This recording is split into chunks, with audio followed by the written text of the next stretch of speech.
ඔබට ජයග්‍රාහී දවසක් වේවා. අද මැයි මස 24 වන සෙනසුරාදා.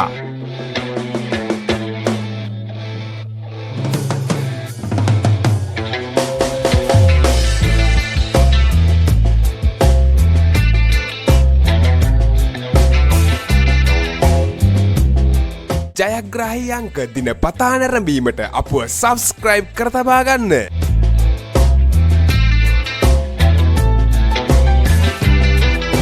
නිවැරදි ජයාංක, නිවැරදි ඉංග්‍රීසි අක්ෂරය, නිවැරදි සෙකන්ඩ් චාන්ස් ජයාංක ඔබට පහතින් දිස්සේ.